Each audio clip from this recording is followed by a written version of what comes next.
Howdy and welcome back to the Ineligibles podcast. I'm Will Stone. He's Chase Caldwell. It's a Monday night. We are 18 days away from kickoff against Sam Houston. And as of this morning, the first edition of the AP poll dropped, and your Fighting Texas Aggies debut at number 6 in the country. Whoop. Whoop. So, what do you think, Will? You think we're accurately rated? Do you think we're higher than we ought to be?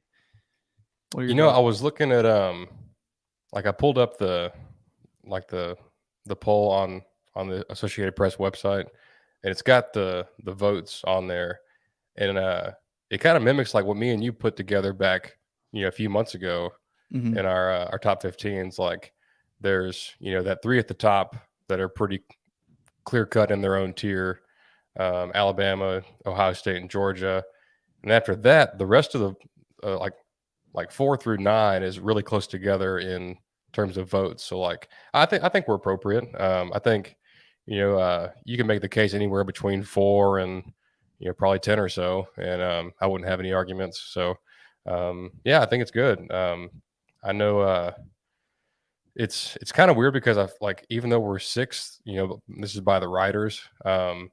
It feels like we're not thought of as a number 6 team by some folks, but I guess I'd rather be up there than not be up there. I think that helps. So I'm pretty happy with it. Yeah, I mean, I guess did we go into last year unranked? We were like 7 or something. Yeah, number 7 going into last year. Yeah. Oh, weird. What does PV rank mean then? Previous? I just assumed that meant previous, but. No. This is showing that we were not ranked. I think we ended the year unranked because we didn't play the bowl game, so we fell out of the AP poll. Gotcha. Well, that in and of itself is the reason why we're going to catch a lot of flack. That we end the year not ranked, and then we come in at number 6 versus like Cincinnati. It looks like ended the year at number 4, and they came in at number 23. Right. So yeah, I mean, we're going to catch flack for it. Honestly, I don't know if AP's website, because I'm sitting here looking at it, I don't know if it meant to make like cuts basically, but that's kind of what it looks like. It does, right? There's like 1, 2, 3, and then there's an ad, and then it's 4 through 10, and then there's an ad, right? And 11 through 17, there's an ad, but then BYU at number 25 is just right there, at the end for no reason. So we had to put somebody here. But quite frankly, I would say that the cuts are pretty accurate. If you use those advertising, of course, I don't know if y'all look at it on your computer, it might not have the same advertising. It's the same on mine. I just pulled it up too. So okay, yeah. So if you look at like Clemson, Notre Dame, Texas A&M, Utah, Michigan, Oklahoma, Baylor. I think that grouping there is just I think that's a fair grouping. Now I would say, and I'm gonna Alante just commented this. I would replace Oklahoma with Oklahoma State all day long. Yeah. I think Oklahoma State more belongs in that grouping than even Oklahoma does. I mean, to be fair, I think Oklahoma State belongs in that grouping more than A&M does in some respects. Definitely more than Clemson does. Yeah. So there are a few that might be a bit out of place here. Actually, honestly, looking at it, Cincinnati and Oklahoma State are the 2 that I'm looking at that I'm like, yeah, they need to be higher than what they are. But everybody else, for the most part, is like, I'm not like just completely appalled at, Yeah, there's not really anything glaring. I mean, I get the Oklahoma State thing, but I do want to point out that Oklahoma State is still number 12. Like they didn't leave them out or put them in the 20s. But they belong in the top 10. They do, and back when we did our top 15s, we both weren't even going to touch Oklahoma, even in the top 25. Now I'd probably, if I did a top 25 today, a top 15 today, even, I'd probably have, Oklahoma probably in that, 12 to 18 Yeah. range, but they'd be behind Baylor and Oklahoma State for sure.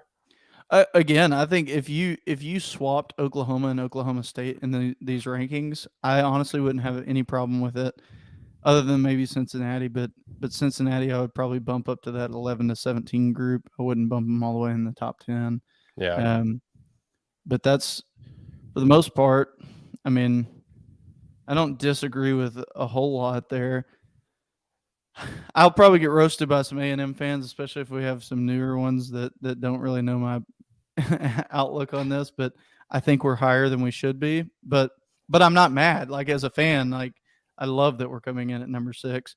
Right. But I would say we're going to catch a lot of flack from other teams, fans.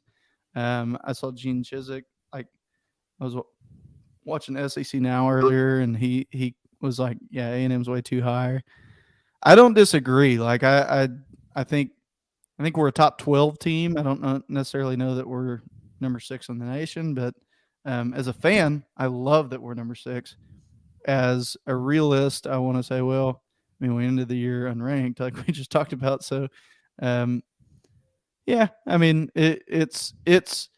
Well, I guess what I'm trying to say is when other teams come at us for us being maybe too high, like, it's not unwarranted. I mean, I get their perception of it, especially if you're looking at Oklahoma State or Cincinnati, who's like way down the list, and you're like, Yeah. A&M into the year 8-4, like what's going on? But I'm okay with it. I mean, as a fan, I love it. Yeah. Sutton sent me something earlier that said that in the college football playoff era,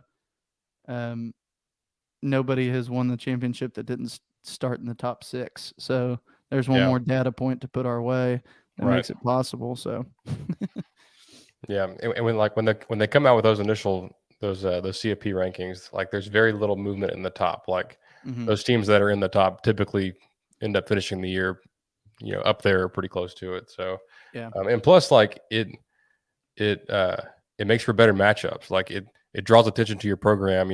Maybe some of it's good, maybe some of it's bad, but it keeps you in the spotlight, which is always a good thing.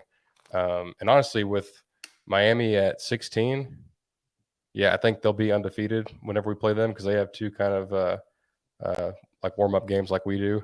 That should be, like, depending on if somebody in front of them loses, it should be a top 15 matchup at Kyle Field, and it should be College game day. It should not be Oklahoma, Nebraska, just because that used to be a good game 40 years ago. It should be A&M Miami and College Station. But that's a talk for another day. And we'll see. College game day may be here. pushing for A&M Alabama, though.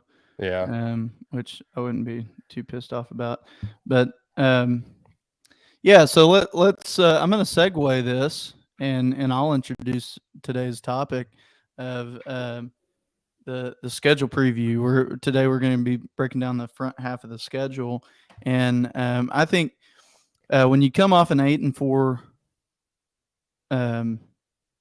season, you end the year not ranked. You didn't play in a bowl game because of COVID. A lot of question marks at a lot of different positions, just because you have a lot of youth on your team, and so you put us where we're at, and then you throw us in there as number 6.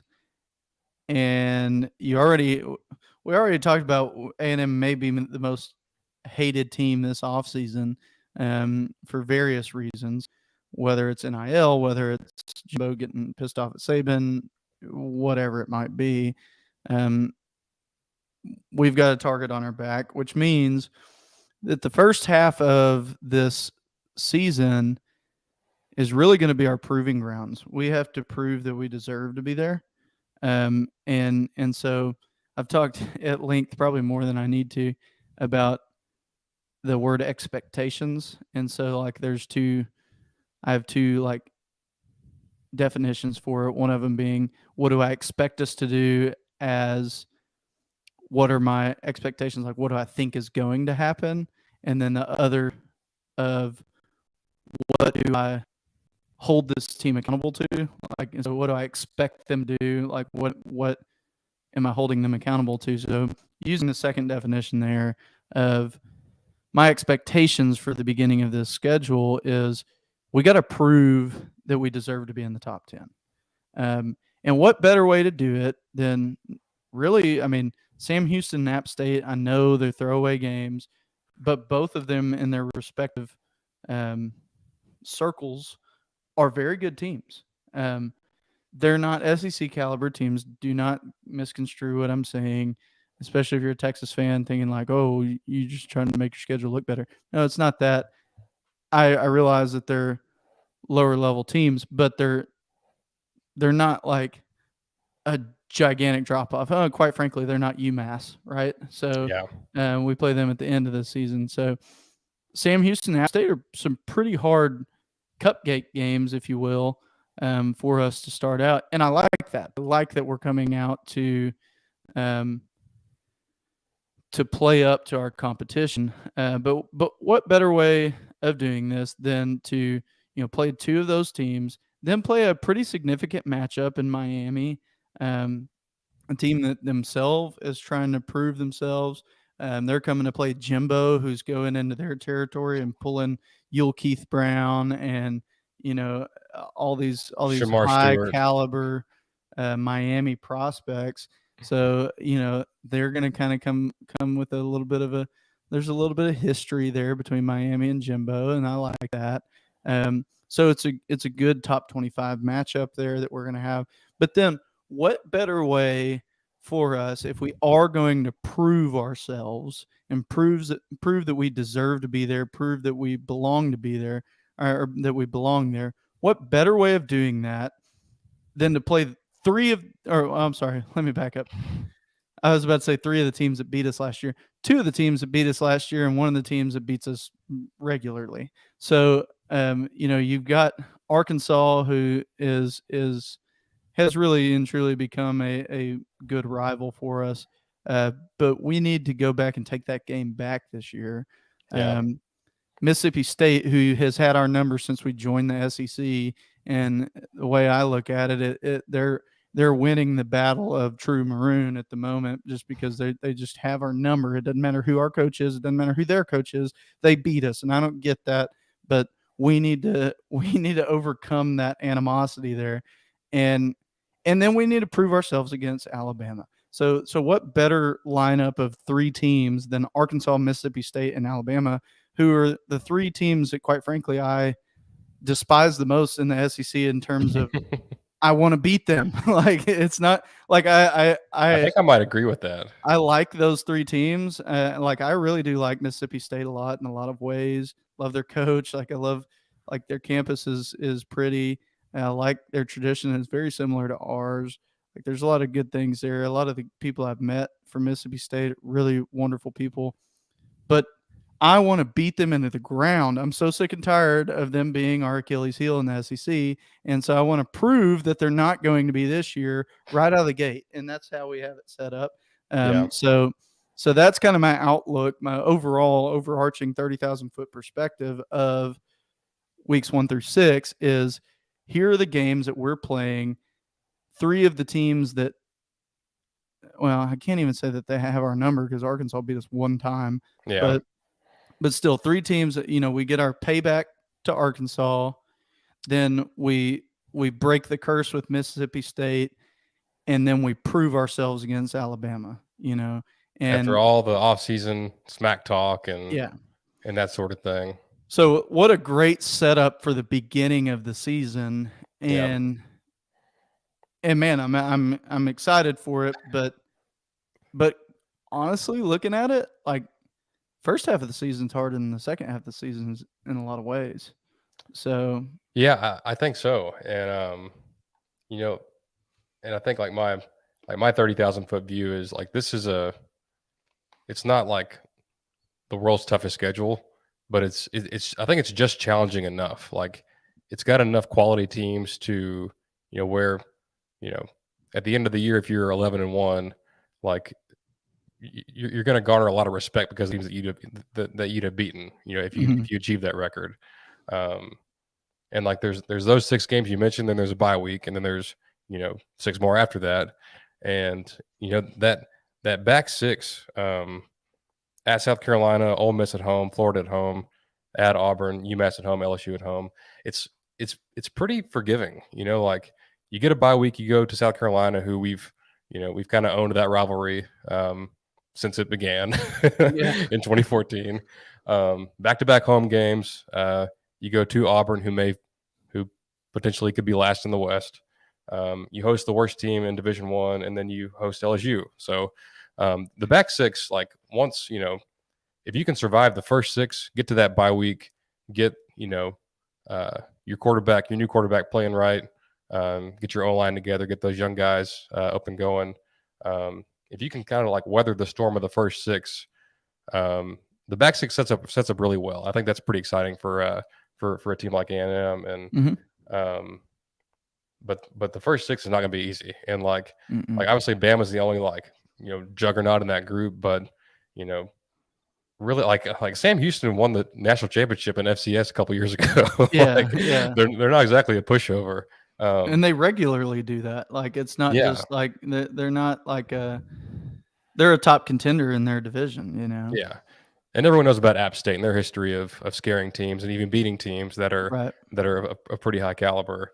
And like you just said with Arkansas, Mississippi State, like those are two teams that A&M fans, you and I included, really want to beat this year. Like absolutely, those two are at the top of my list, and then Bama is Bama. So I'll make a quick point before we start kind of getting into the minutia of these teams. But from an objective stats perspective, so I did a blog post last week talking about SP Plus. I won't get into the ins and outs of that, but so Bill Connolly at ESPN has this this power rating system, and it ranks every team from 1 to 131 in Division I.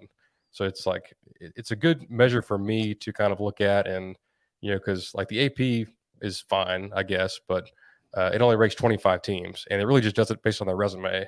Whereas SP Plus ranks teams, it ranks all the teams from 1 to 130, and does so based on how they play, not who they beat. So I like to use it just for stuff like this when it goes beyond 25. And I think in terms of like top 40 teams, which I like that more than 25 because it's more realistic. It is more realistic, and like there's probably 40 teams that could be top 25 quote unquote teams on any given week. So so in 2019, schedule was brutal. I think we all know that. We played LSU, Bama, Clemson, Georgia, and Auburn, and those teams ranked 2, 3, 4, 5, and 9 in SP Plus at the end of the year.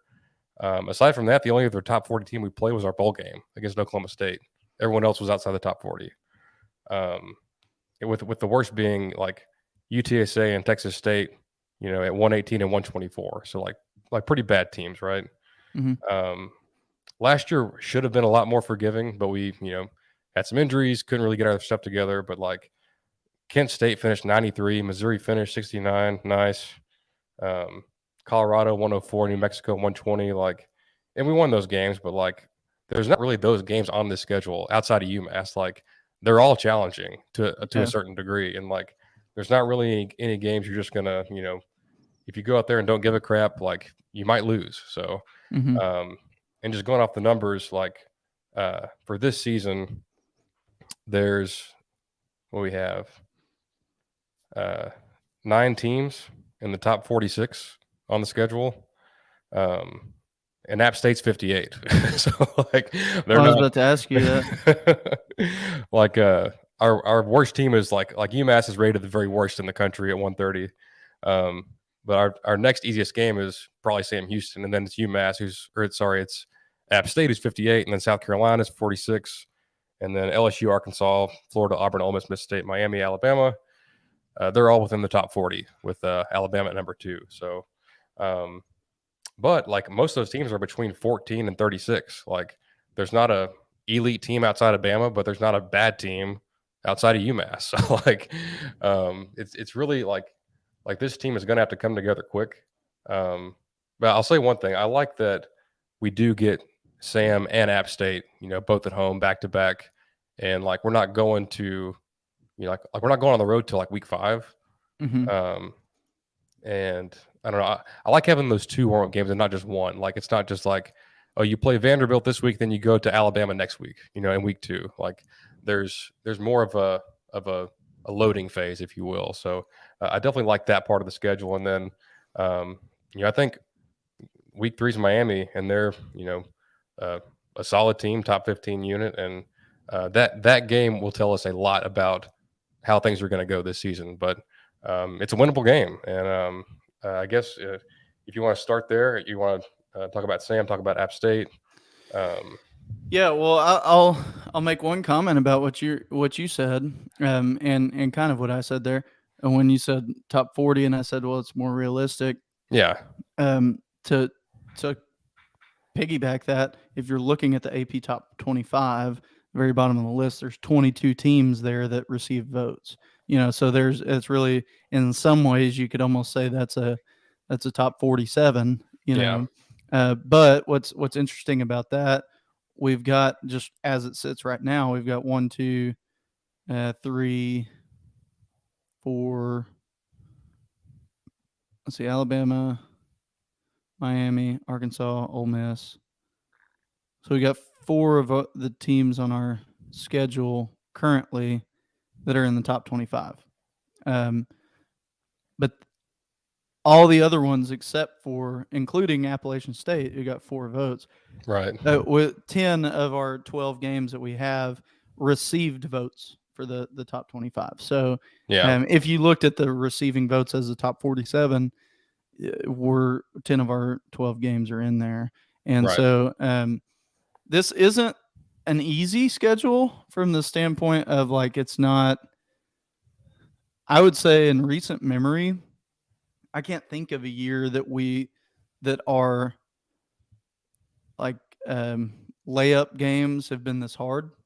Right. But to me, that is, from the competitive level, I like that. If you compare it to Bama, they're playing Utah State, ULM, and Austin P. Like, that's a whole lot different than Sam Houston, App State. Yeah. So even though UMass is one of those teams, we don't have 3 of those teams, and normally we do. And quite frankly, that's kind of been one of the things that has irritated me, and I think a lot of Aggies, with our move to the SEC. It's good for me as a season ticket holder. I'll give it to somebody else, but it's bad from the standpoint of, I want to play decent teams, at least, if we're going to play, a layup game. And I think we have that in both Sam Houston and App State. We have some really, really good, decent teams that we're playing. So that's kind of my thought on the 2 of those, I guess. Yeah.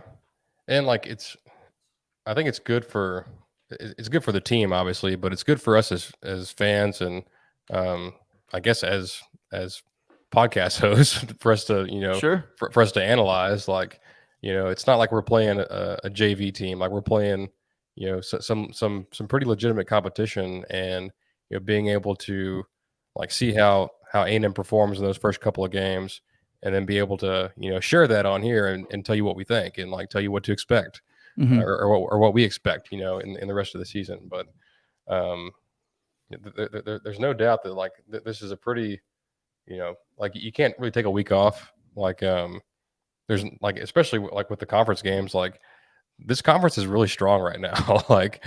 Even if we weren't playing Florida, if we were playing, Tennessee or Kentucky, they're pretty stout too. South Carolina is on the come up. There's just not really any breaks where you can be like, oh, we're playing so and so, that's a dub. But it's definitely going to be, it makes things a lot more interesting when you have to be engaged every week and see how A&M's doing. But I would have more to say about Sam. I know the year they won the championship, I think they played their 2020 season in the spring of 21, because like FCS didn't play in the fall, they played in the spring. But they won the championship. They beat North Dakota State, and they had a really, really good quarterback and receiver on that team, who I was going to bring up on the show, but I believe they're both gone. So that makes it a little bit easier, because those guys were pretty good. But like Sam, that's not a team you want to fool around with. And then App State, I saw a post on Gig 'em 24/7, I think last week. Um, their quarterback and their O line are like all five O linemen are seniors, and the quarterback's a senior. He's played a lot of football. Um, our D line is, we talked about how talented they are, but the experience isn't quite there. So like that's a pretty good test. Like you're playing a senior laden group that's got a lot of experience. Obviously they're more, they're pretty physically developed, being that old, and being in that system for so long. Like it's a good first test for a young D line. Yeah. I think both of them. I think it's a gradual ramp up into the season. So, but it's not a day off. That's what I like about it most. For the younger guys, especially the youth that we have on our team, we need a ramp up. We need that time for them to kind of figure it out, and figure it out in front of our home fans, and see how loud it is, even if we're playing Sam Houston, App State. Right. And then that would get us to Miami, right? And Yeah. Miami, I think, is that's going to be the jumping off point for our season, obviously, because it's the first big game that we have. But going back to what I said earlier about how the front six is probably harder of a matchup than the back six. If you would have showed me the schedule 2 years ago, I wouldn't have said that. Right.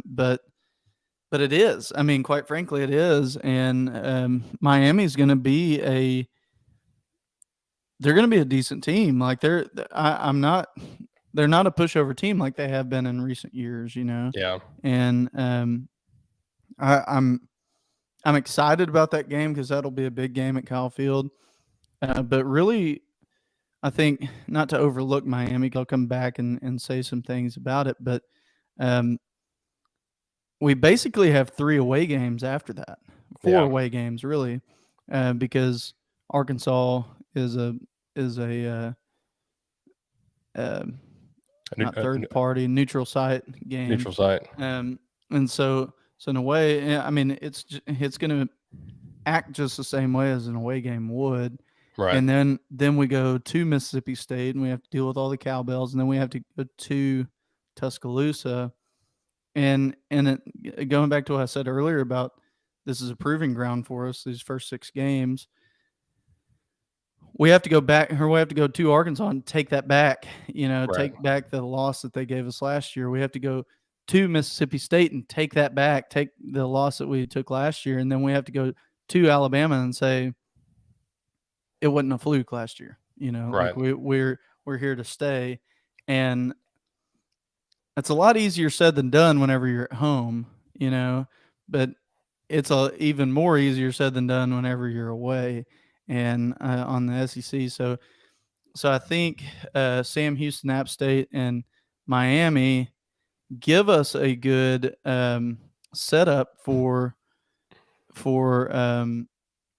what to expect on those 3 away games, to see how's the team handling, and hopefully, I guess the biggest thing I'll say about the Miami game, I want to see us in full form by Miami. I want to see. I don't want there to be any kinks, a bunch of kinks and mistakes and stuff that we're making, because that'll give me a lot less confidence that we're going to go in 3 weeks in a row and beat somebody at their home stadium. Right. Well, like the biggest improvement's always game 1 to game 2, right? So like you get Sam Houston, you go watch that film, you get better, you get App State, you hopefully, I would expect to come away with a win there. And then you got 2 weeks of film, and these young guys like who have never played, and like even the guys that, like the freshmen that weren't even here in the spring, like they're still getting adjusted and still getting acclimated. And, I think that's big to have 2 games, like you said, to ramp up, like each one's just a little bit harder than the last. And then, you play a tough team in Miami, but it's still at home. You're still got your 100,000 plus fans backing you. It's going to be a night game at Kyle Field. It's going to be electric. It's like that's a great way to start the season. And absolutely, and all eyes are going to be on College Station in week 3 in that game. And that's a point where you can go make a statement and kind of be like, okay, like if you go and put it on Miami, like the national, you know, landscape is going to take notice of that, and then you know, then it just draws more eyes. Like then they're watching you against Arkansas, and then cross that off the list. Then Mississippi State, and then Bama. Like it's a great way for this to lay out. And that stretch is tough. Like I mean, that's probably 4 ranked teams in that stretch between Miami, Arkansas, Mississippi State, and Bama, with those last 2 on the road. But hey, it's doable. It But is. And what were you gonna say? sorry, I was gonna make a point about so like this schedule, especially in the front, features some really really good quarterbacks, and not just Bryce Young, but like I think maybe the 4 best quarterbacks we'll see all year are in those 4 games in a row. Like Van Dyke at Miami, Jefferson at Arkansas, Rodgers at Mississippi State, and obviously Bryce Young at Bama. There's other good quarterbacks we're going to play, but those 4 in a row are probably the 4 best. And like we have to have good quarterback play, I think, to really feel comfortable winning those games. Yeah, we gotta really show out on defense, especially with Miami and Mississippi State. I think our secondary is really going to have to show up. You mentioned earlier with App State that our D line would be a good test for them. I agree with that, and Arkansas will be as well. And so, in some ways, I kind of like the pairing there of App State, Arkansas, and Alabama. Those are going to be 3 games that they're going to rely more on the run, and so we can rely more on our D line and linebackers too, for that matter. Versus Miami and Mississippi State, we're going to be more reliant on and probably Sam Houston too, if they still play like they've played in years past. Right. It'll be more of a passing offense that we're going against, and so again, going back to this is the ramp up for the season. If you look at the first 5 games as a ramp up for Alabama, like I think it gives you a good pairing of giving our young secondary some really good looks for them to get in their groove. Gives our young run defense some good looks to get them in the groove that hopefully we'll be in full form by the time we go into Alabama. If we're not, we're going to lose. I mean, quite frankly, it's Alabama. And so we have to get that figured out. We have to know how to play. Mississippi State's going to be hard from that perspective because when you're there and you can't communicate on their field at all. Yeah. And you're going up against a Mike Leach team where you're spread out and you're trying to communicate on defense, like that's tough. Now, granted, when you're playing defense, you're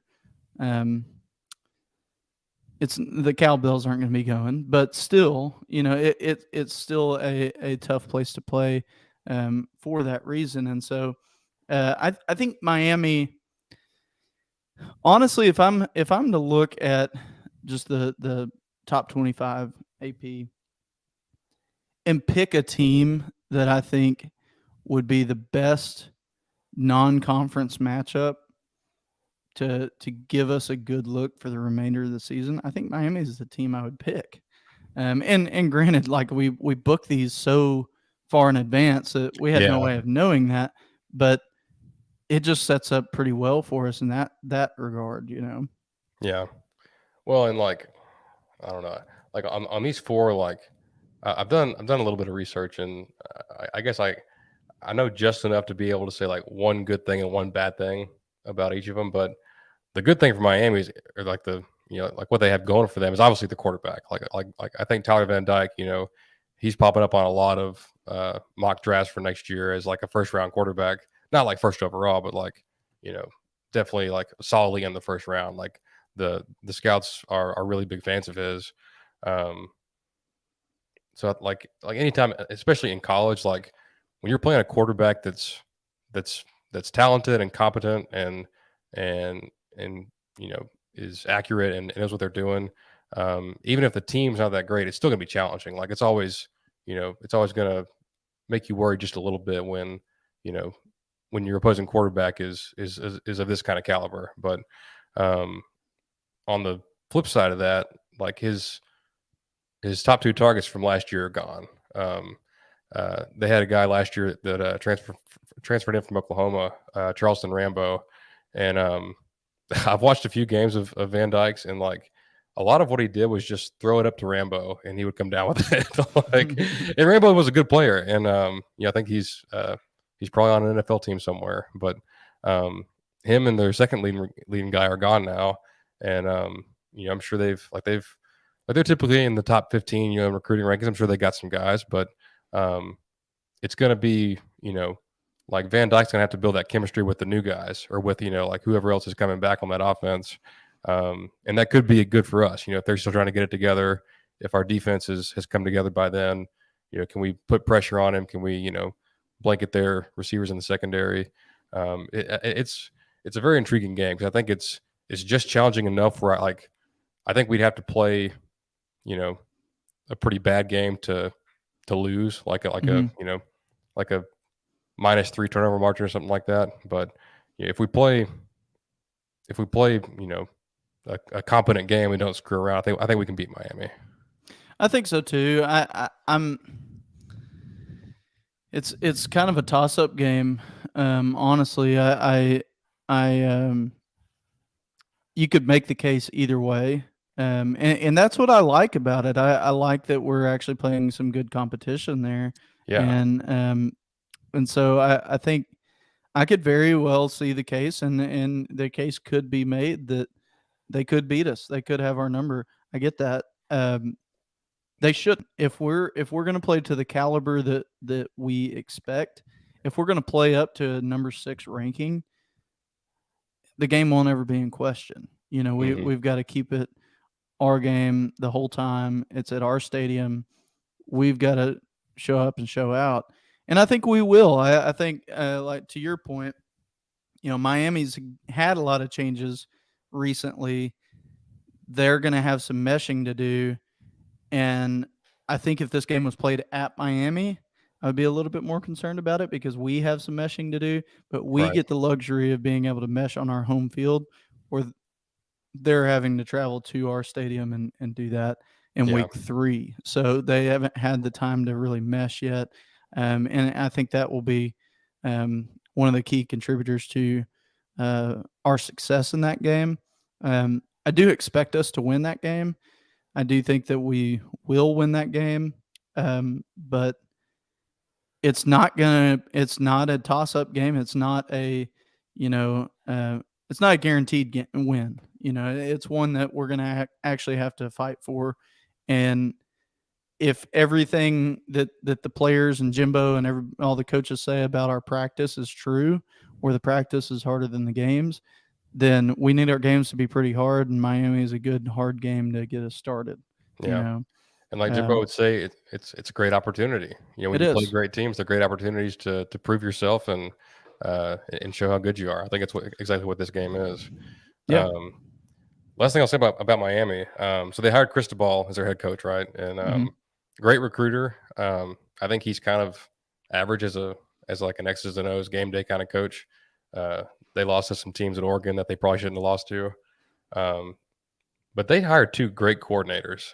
They got the OC from Michigan, Josh Gaddis, and the DC that had been at Auburn for a while, Kevin Steele, who's a great DC. And like obviously they're new, they got to get their systems put in and install and stuff like that. But like they're probably going to be a pretty well coached team coming into Kyle Field, and they got some talent. And like we said already, it's a great challenge. Yeah, absolutely. And with great challenge comes great opportunity. Something like that. Yeah, I think that's the words. Yeah. So Arkansas, this is my team that I always talk about. They're hard.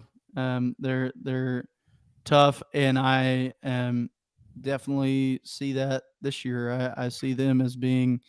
I'd put them pretty high in the West, honestly. They're going to be a tough to contend with team in this league, and And if you put them against like 1-to-1 against most of the teams in the West, I would pick them. Um, Yeah. so so I really think that a um, there'll be a matchup for us. There's no doubt about it. Yeah. They play Cincinnati week 1. Yeah. Now I talked to you about, or I talked earlier about how Cincinnati's gonna, you know, they got shafted a little bit from dropping from number 4 to number 23 in the rankings. But even besides that point, I think everybody in everybody's going to circle that game to say, well, Cincinnati, they were in the top 4, and they're it won't be overlooked just because they're number 23. So I think that's going to be a big win for Arkansas in Yeah. week 1. They have South Carolina right after that.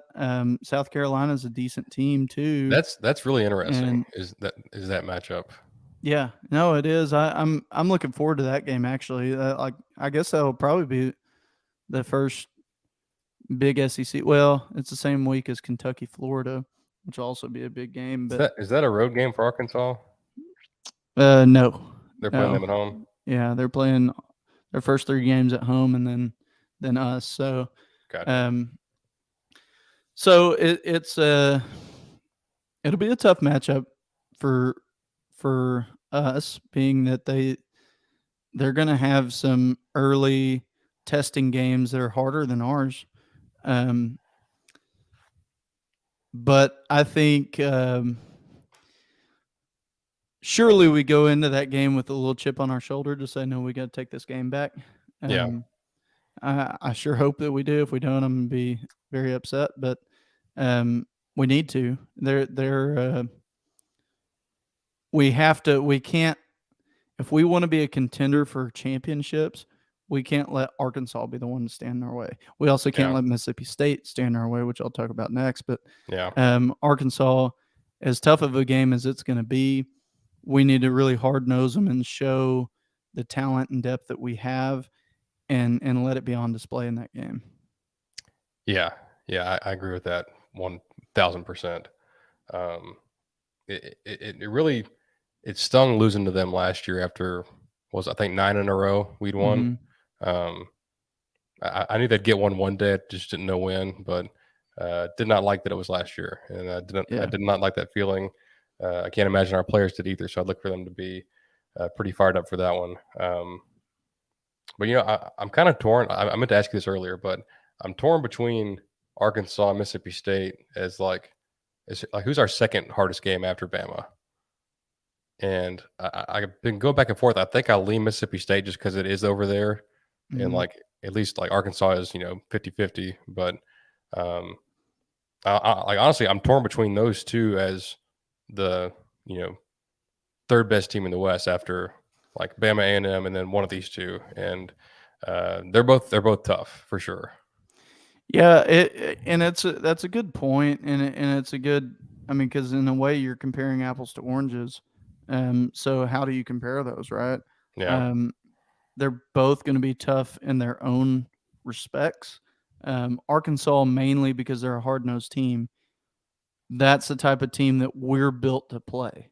yeah, So, but they're probably in terms of the SEC West. If you take Alabama out of it, they're the team that's built like a true SEC team, right? They're in terms of who we're playing. I'm taking A&M out of it too. That's what we want to be. That's what we have built our team to be.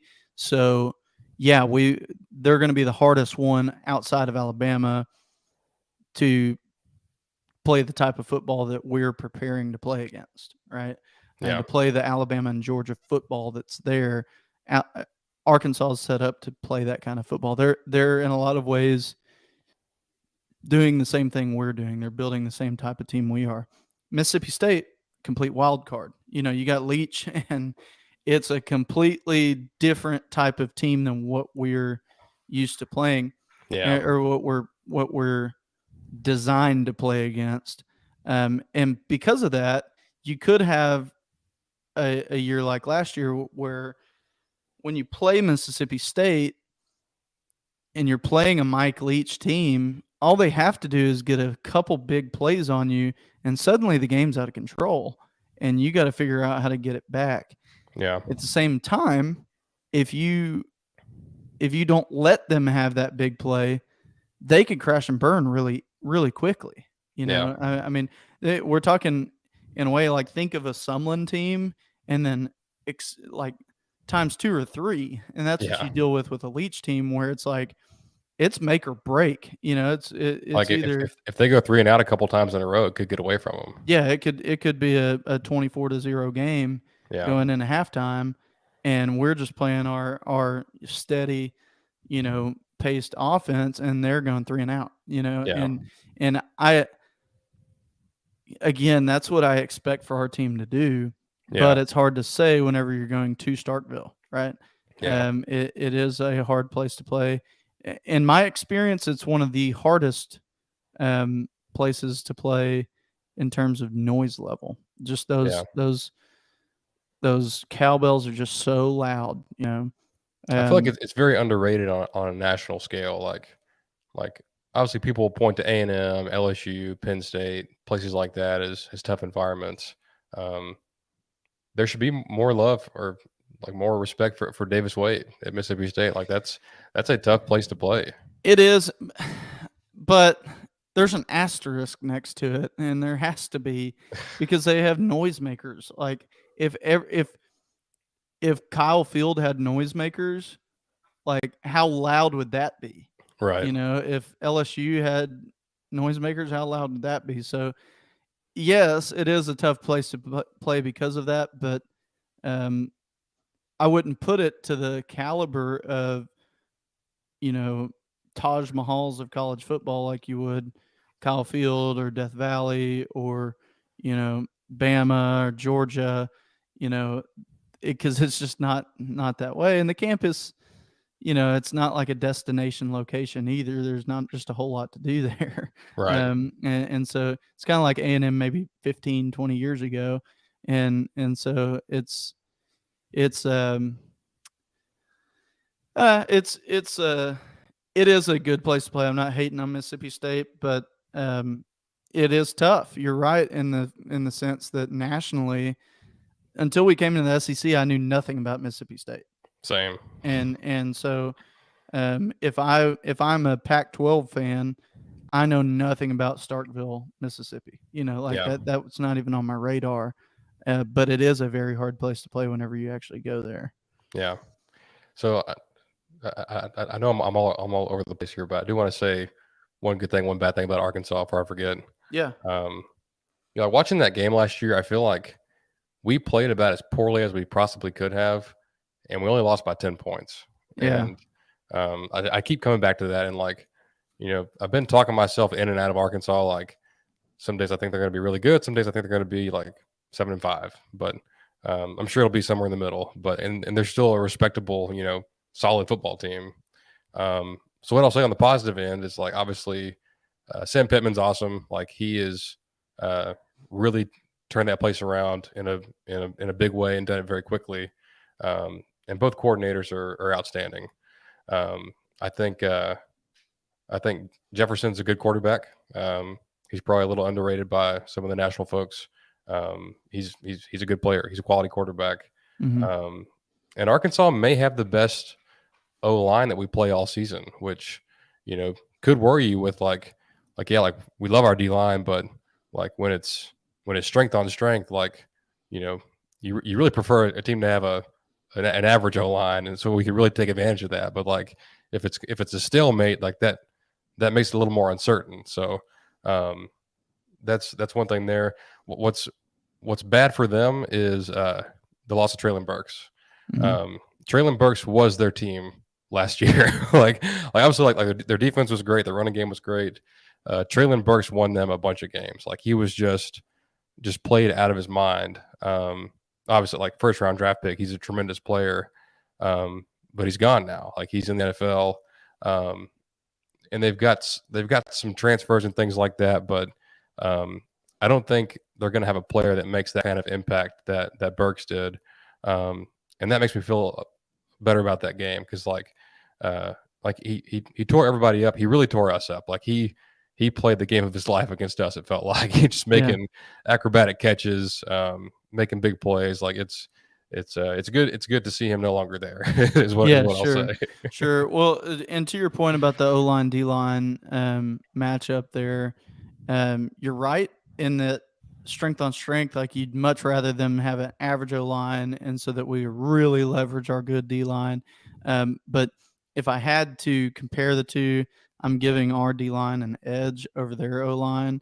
And but let's just say it was a net zero and there was going to be no, they were going to have average run game because, you know, for every one play that we make, they make one play Right. on the line. Then it becomes our secondary versus their receivers, and I would give us the nod there.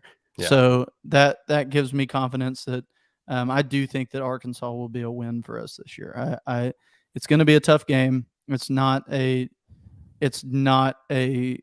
game that you can go ahead and write off. It's probably, well, to your point earlier, Arkansas and Mississippi State will be our two hardest games outside of Bama. And so whichever one you want to give, it's like splitting hairs. But Arkansas is going to be a tough game. But ultimately, if you look up at the matchups of the positions, I think we win that game. Yeah, I think so too. Uh, I think it's a good point about like if our lines just neutralize each other, yeah, then yeah, I'm with you for sure. Like I'll take our back seven over their skill guys like any day. Like especially with no Burks, like Yeah. I'm pretty confident that we can cover them one for one, um, and be able to kind of I guess like rein in their offense. And so Um, that gives you a tale of two teams, right? Because then the next week, well, we're it's playing the Mississippi opposite. State, and their receivers, I would give them the nod over our secondary, even though our secondary is as good as it is. They're still young, and you're going up against Mike Leach receivers. Um, our D line, I think they're going to have a great game, but how great of a game? You don't need your D line to have a great game against Mike Leach because they can just pump and dump and be, now they're past you. And Right. so Right. that's not where you want that strength. So that one's a complete toss up because you can't really compare position to position because where our strengths lie, that could end up hurting us because we're, we're not really, all it takes is just a little RPO over the top. And then now they got us beat for 20 yards, and so Yeah. it's harder to say. Yeah. Um, but I think like the positive I'll give them is yeah, I think it's their quarterback and their receivers. Like obviously like it's Mike Leach, like we all are aware of that system. And it's his third year there. So like it's his third year with this quarterback. Like he knows it, like the back of his hand. He's done a great job with it. mhm, So that's troublesome. Like that's going to be something that we have to deal with is the quarterback play there.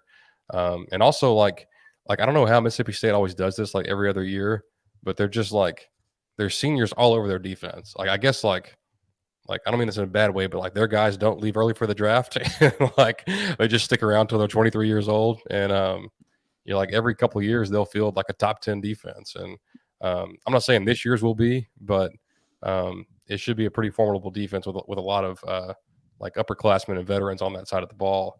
Um, the bad for them is it is their O line. mhm, They lost their starting tackles from last season, one of which went in the top 10 in the draft. And when they didn't have them against Texas Tech in the bowl game, Texas Tech whooped them. yeah, They couldn't give Rodgers any time to throw. Their defense was getting tore up a little bit, and I'm sure they've got guys like in the pipeline at offensive tackle, and they probably took a transfer because everyone took a transfer this offseason. But I think that's still a weakness until I see otherwise. And it is tough with how quick he can get rid of the ball. Like you've got to be like you have to beat them like off the snap to be able to get back there yeah, and cause pressure. I'll say another thing in our favor is DJ Durkin. Like he's first of all he coached at Ole Miss last year, so like he had a good game plan against Mississippi State, and they won that game. But he also practiced against the Ole Miss offense every day, which is not the same, but like very, very much, Comparable. yeah, it's Yeah. very much spread out. I bet he goes, in every game that we play except for this one, we're probably going to have 4 down linemen. But this one, I could see like a 3-2, like a dime package. Mm-hmm. Yeah, I Yeah. think No. I think it works in our favor in having Durkin. I think so too. I think as hard of a game as it's going to be, as hard of a place it's going to be to play, I guess I should say. Um, I think this is the year, or this is going to be one of those where last year it got out of control on us real quick because it was a Mike Leach game. This year, I think it's the opposite. This year, I think it's what we talked about earlier, where we have those 3 and outs on them constantly to where they can't get anything going, gets their fan base a little downtrodden going into halftime, and Right, it kind of lessens that blow of playing on the road. Um, so and we need to get into Bama because that's what everybody wants to hear. for sure. Um, but I'm gonna stop right there, stop the record there to say my prediction is 5-0 going into Bama. I do think that we beat all of these teams, no matter how hard. I do think that we win all of these games, and Bama is going to be the hinge of our season. Really, it always it always lines up that It way. always is. It always is. And like as we sit today, like I would predict. Um, I think I would predict this team to go 11-1, and I would too. if they were to go 10-2, like obviously it's a young team, like new quarterback. Maybe if you get into a game where you turn the ball over too much and just have a bad day at the office, or the ball doesn't bounce your way, I could see you dropping a game. And if we did, I think it would be to a team like an Arkansas or Mississippi State, which is going to suck because you know like those 3 in a row is Arkansas, Miss State, and Bama, and like in this 10-2 scenario, the other loss would be Bama. So Yeah. you don't want to lose 2 out of 3 and like have a lull in the middle of your season, but I think once you weather that storm and get to these back 6 games, I think they can run the table there, even with above average quarterback play. But I do you too. might get very good quarterback play. But on to Alabama.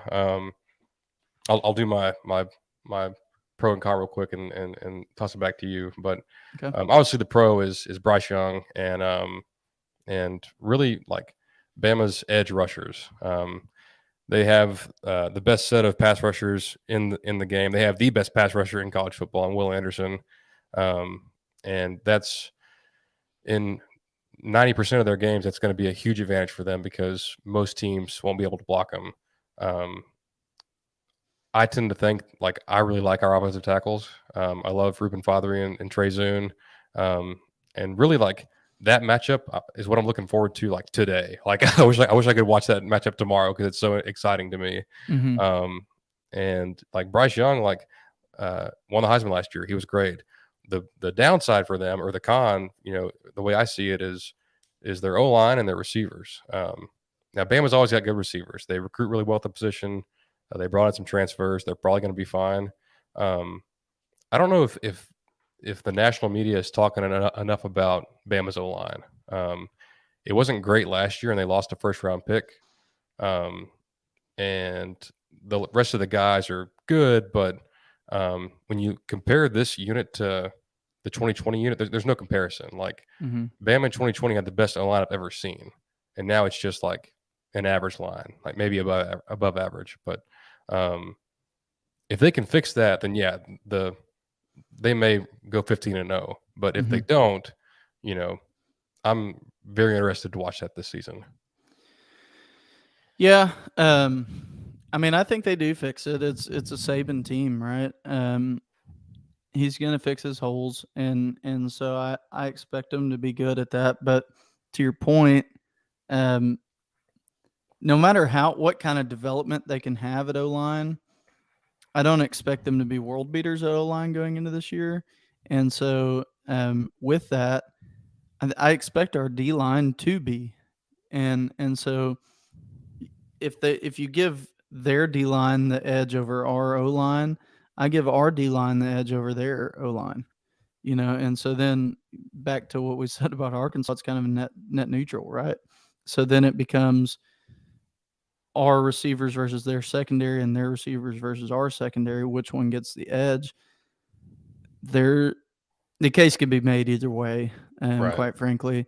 Is Bryce Young, a Heisman Trophy winning quarterback, going to outplay Haynes King? You would probably be safe to say yes. But I have faith in. I said Haynes King as if he's already got the starting job. I mean, I talked earlier like he's who I think probably will. But even if it was Max Johnson, I think that kind of that's a good point that I'll make. There is, I think with Haynes King we have a legitimate shot at winning that game. Yeah. With Max Johnson, I'm not so sure. Honestly, and I hate to be this way, but I'm not ready to make a prediction on that game because there's too much uncertainty on our team right now. That if I was forced to make a prediction on the game today, I would say we lose. Yeah. I like to think that we're not going to lose. There's a lot of buildup. It's kind of like 2012 in that we're going in. If we do with my prediction, think we're going in 5-0, and we're a top 5 team. They're a top 5 team. It's a top 5 matchup in Tuscaloosa. Which of us has a chip on our shoulder? We do. Even though we won the game last year, that doesn't give them enough of a chip to be like, oh, we're going to beat them this year. There's more hatred towards our team this offseason, and there's a lot more gumption from our coach to make that a tried and true win.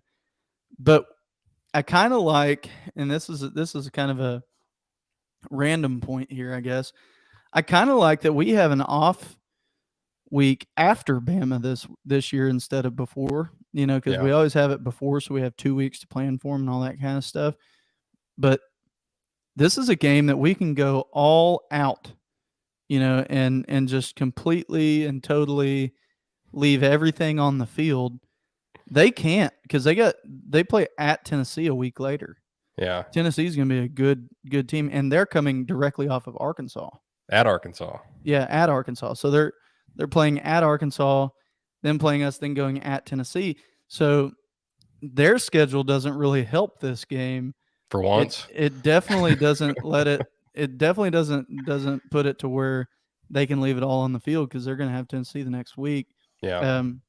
Which is a good point to be made of, if we did lose that game, well, it's very possible they lose the next week, Right.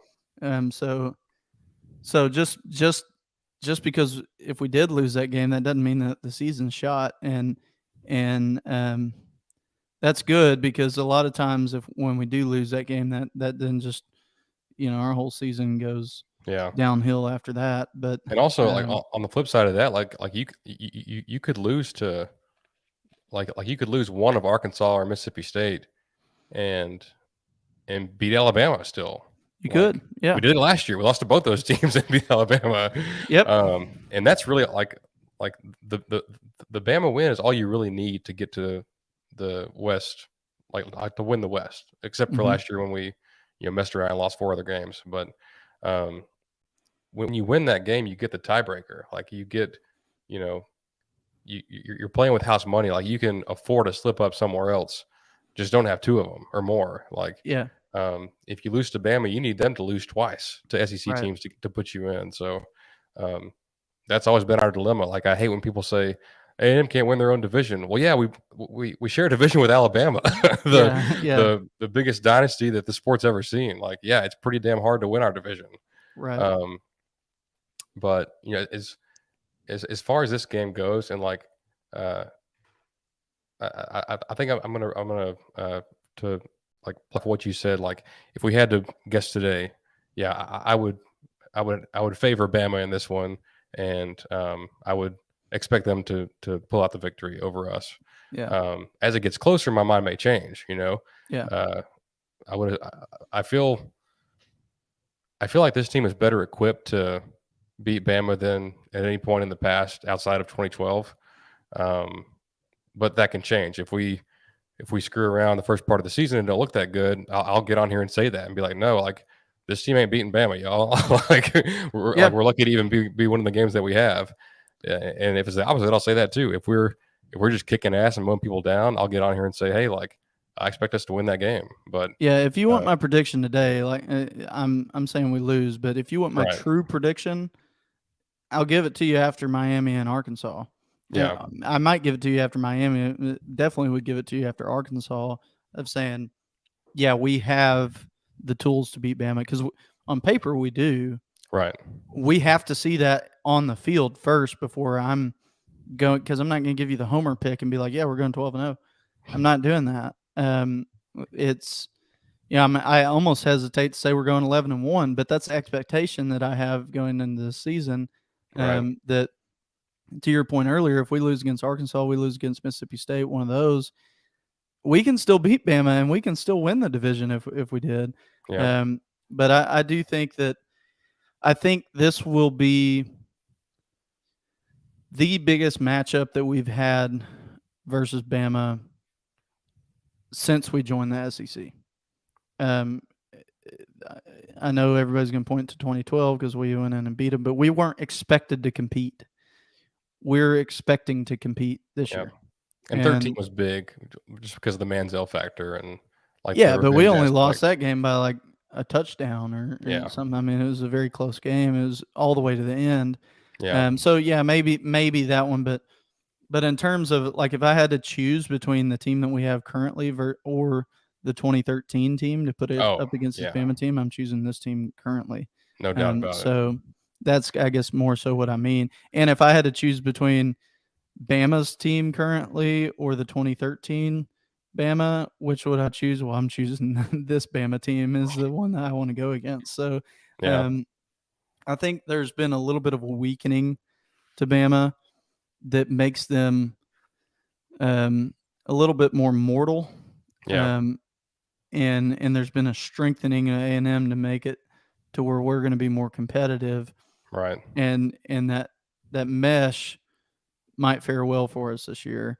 Yeah, But I'll truly say my prediction, after Miami or Arkansas. yeah. Well, like in past years, like we would go into that game thinking, hey, like A&M has to play pretty much perfect to be in this game and have a shot Yeah. to win it. And I don't think that's the case anymore. Like I think if we play perfect, we win. Like Yeah. Right. if we play good, like we still have a chance, and and we can still compete and win. If we play poorly, then we'll probably lose. Like we're Yeah. not that good yet. So, um, as it sits today, I think what this game will come down to is those matchups on both trenches. Like, can their pass rushers get the best of our alignment? Yeah. It's gonna be Ruben Fothery versus Will Anderson part two. Dallas Turner is another future first round pick, and in for them. Can Trey Zune hold his own in his first season as a starter? Can our guys get to their quarterback? Like, um, you know, today I like the way our D line matches up against them. I like that a lot. As far as our offense goes, I think to beat Bama, you typically need to have uh, like I think you need speed on offense, and I think we've finally gotten that in a good quantity. Like Mm-hmm. you have a guy like A-Chain who could break it at any moment. Obviously, he ran the kickback last year against them. You've got Anias who has played well against Bama in the past. You've got Ev Stewart, 5-star freshman phenom. He's got speed. He's the best receiver. That like he looks like those Bama receivers that they put out every year. Like we finally have one, and if King's a quarterback, then he's a 4-4 guy. Like Mm-hmm. he can do some option stuff. He can scramble around and make plays. And if it's Max, like Max almost beat them last year in Tuscaloosa with a much worse team. Yeah. like Yeah. I mean, it was I'm glad you said that because I want to walk back my comment a bit and say I do think Max Johnson could beat Bama. I think Haynes gives us the best chance to beat Bama, but that's also going off of a very little sample size. You yeah know, With Max, I'm just looking at what he did at LSU and then his spring game. With Haynes, I'm looking at the couple of games that he's played. Right. So that's kind of where I'm at, where I'm saying I don't know what to expect from either quarterback, quite frankly. And until I see a couple games under our actual starter, I just am not ready to give a true prediction. Yeah. And that's honestly the crux of our team this year that could potentially be the reason why we don't have the year that we want to have. Maybe we do lose to Bama. Maybe we lose to Arkansas or Mississippi State as well.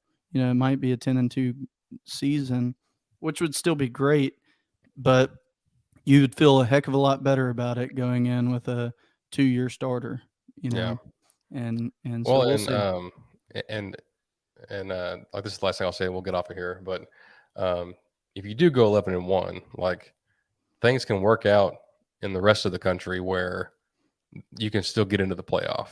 I think you might have gotten in last year. Had we been, I guess we did beat Bama, but if we had, I don't know.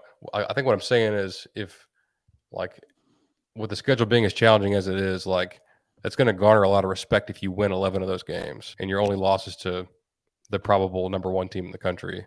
If we go 11-1 and don't end up in the college football playoff, I'm never watching college football again. I mean, quite frankly, with this schedule, if we go 11-1, and especially if that one game is Bama, I'm not watching college football anymore. It's rigged. Yeah, I think what all Aggie fans need to do is root very, very, very hard against Georgia. You don't want a 12-0 Georgia playing a 12-0 Bama in the SEC title game.